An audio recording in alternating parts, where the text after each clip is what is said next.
सभी को जय श्री राधे कृष्णा। भलाई और पुण्य कर्मों का फल। लक्ष्मी नारायण बहुत भोला लड़का था। वह प्रतिदिन रात में सोने से पहले अपनी दादी से कहानी सुनाने को कहता था। दादी उसे नागलोक, पाताल, गंधर्वलोक, चंद्रलोक, सूर्यलोक आदि की कहानियाँ सुनाया करती थी। एक दिन दादी ने उसे स्वर्ग का वर्णन सुनाया। स्वर्ग का वर्णन इतना सुंदर था कि उसे सुनकर लक्ष्मी नारायण स्वर्ग देखने के लिए हट करने लगा।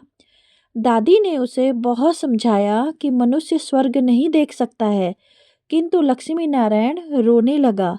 रोते रोते ही वह सो गया। उसे स्वप्न में दिखाई पड़ा कि एक चमचम चमकते देवता उसके पास खड़े होकर कह रहे हैं, बच्चे, स्वर्ग देखने के लिए मूल्य देना पड़ता है। तुम सर्कस देखने जाते हो तो टिकट देते हो ना, स्वर्ग देखने के लिए भी तुम्हें उसी प्रकार रुपये देने पड़ेंगे। स्वप्न में लक्ष्मी नारायण सोचने लगा कि मैं दादी से रुपये मांगूंगा, लेकिन देवता ने कहा है स्वर्ग में तुम्हारे रुपये नहीं चलते हैं, यहाँ तो भलाई और पुण्य कर्मों का रुपया चलता है। अच्छा काम करोगे तो 1 रुपया इसमें आ जाएगा, और जब कोई बुरा काम करोगे तो 1 रुपया इसमें से उड़ जाएगा। जब यह डिबिया भर जाएगी तब तुम स्वर्ग देख सकोगे। जब लक्ष्मी नारायण की नींद टूटी तो उसने अपने सिरहाने सचमुच एक डिबिया देखी।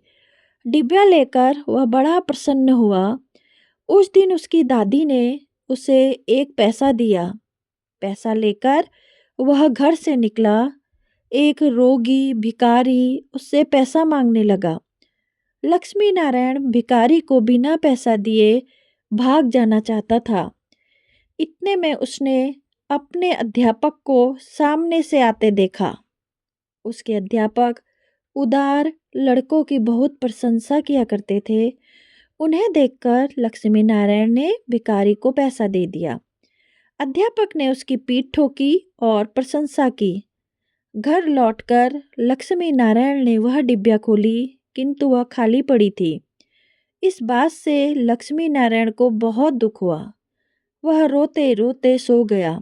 सपने में उसे वही देवता फिर दिखाई पड़े और बोले, तुमने अध्यापक से प्रशंसा पाने के लिए पैसा दिया था, सो प्रशंसा मिल गई, अब रोते क्यों हो? किसी लाभ की आशा से जो अच्छा काम किया जाता है वह तो व्यापार है, वह पुण्य थोड़े ही है। दूसरे दिन लक्ष्मी नारायण को उसकी दादी ने 2 आने पैसे दिए। पैसे लेकर उसने बाजार जाकर 2 संतरे खरीदे। उसका साथी मोतीलाल बीमार था। बाजार से लौटते समय वह अपने मित्र को देखने उसके घर चला गया। मोतीलाल को देखने उसके घर वैद्य आए थे। वैद्य जी ने दवा देकर मोतीलाल की माता से कहा, इसे आज संतरे का रस देना। मोतीलाल की माता बहुत गरीब थी। वह रोने लगी और बोली, मैं मजदूरी करके पेट भरती हूँ। इस समय बेटे की बीमारी से कई दिन से काम करने नहीं जा सकी हूँ। मेरे पास संतरे खरीदने के लिए 1 भी पैसा नहीं है। लक्ष्मी नारायण ने अपने 2 संतरे मोतीलाल की माँ को दिए। वह लक्ष्मी नारायण को आशीर्वाद देने लगी। घर आकर जब लक्ष्मी नारायण ने अपनी डिब्बिया खोली तो उसमें 2 रुपये चमक रहे थे। एक दिन लक्ष्मी नारायण खेलने में लगा था। उसकी छोटी बहन वहां आई और उसके खिलौनों को उठाने लगी। लक्ष्मी नारायण ने उसे रोका। जब वह न मानी तो उसने उसे पीट दिया। बेचारी लड़की रोने लगी। इस बार जब उसने डिब्बिया खोली तो देखा कि उसके पहले के इकट्ठे कई रुपये उड़ गए हैं। अब उसे बड़ा पश्चाताप हुआ। उसने आगे कोई बुरा काम न करने का पक्का निश्चय कर लिया। मनुष्य जैसे काम करता है वैसा उसका स्वभाव हो जाता है। जो बुरे काम करता है उसका स्वभाव बुरा हो जाता है। उसे फिर बुरा काम करने में ही आनंद आता है। जो अच्छा काम करता है उसका स्वभाव अच्छा हो जाता है। उसे बुरे काम करने की बात भी बुरी लगती है। लक्ष्मी नारायण पहले रुपये के लोभ से अच्छा काम करता था, धीरे धीरे उसका स्वभाव ही अच्छा काम करने का हो गया। अच्छा काम करते करते उसकी डिबिया रुपयों से भर गई। स्वर्ग देखने की आशा से प्रसन्न होता उस डिबिया को लेकर वह अपने बगीचे में पहुंचा। लक्ष्मी नारायण ने देखा कि बगीचे में पेड़ के नीचे बैठा हुआ एक बूढ़ा साधु रो रहा है। वह दौड़ता हुआ साधु के पास गया और बोला, बाबा आप क्यों रो रहे हो? साधु बोला, बेटा जैसी डिबिया तुम्हारे हाथ में है वैसी ही एक डिबिया मेरे पास थी। बहुत दिन परिश्रम करके मैंने उसे रुपयों से भरा था। बड़ी आशा थी कि उसके रुपयों से स्वर्ग देखूंगा, किंतु आज गंगा जी में स्नान करते समय वह डिबिया पानी में गिर गई। लक्ष्मी नारायण ने कहा, बाबा आप रो मत, मेरी डिबिया भी भरी हुई है, आप इसे ले लो। साधु बोला, तुमने इसे बड़े परिश्रम से भरा है, इसे देने से तुम्हें दुख होगा।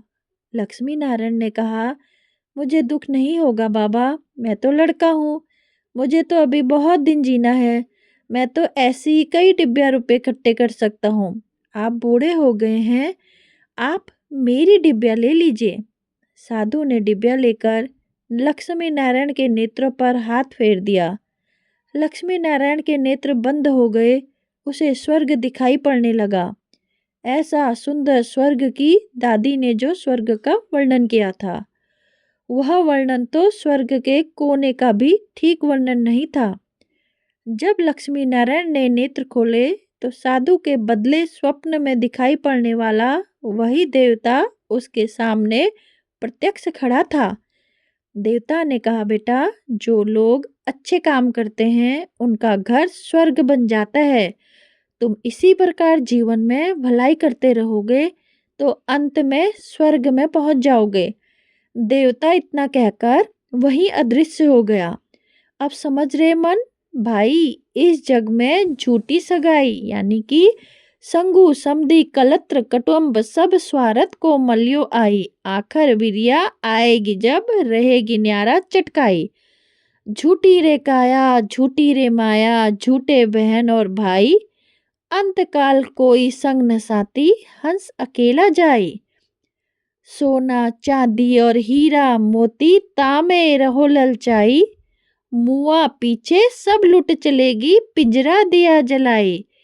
कहे गवेरी सतगुरु की कृपा ले गोविंद को गाई, सकृत सौदा कर ले बंदे आवागमन मिटाई। जय श्री कृष्णा, जय श्री राधे। अगर आपको मेरी कहानी अच्छी लगती है तो आप सब्सक्राइब भी करें, लाइक भी करें।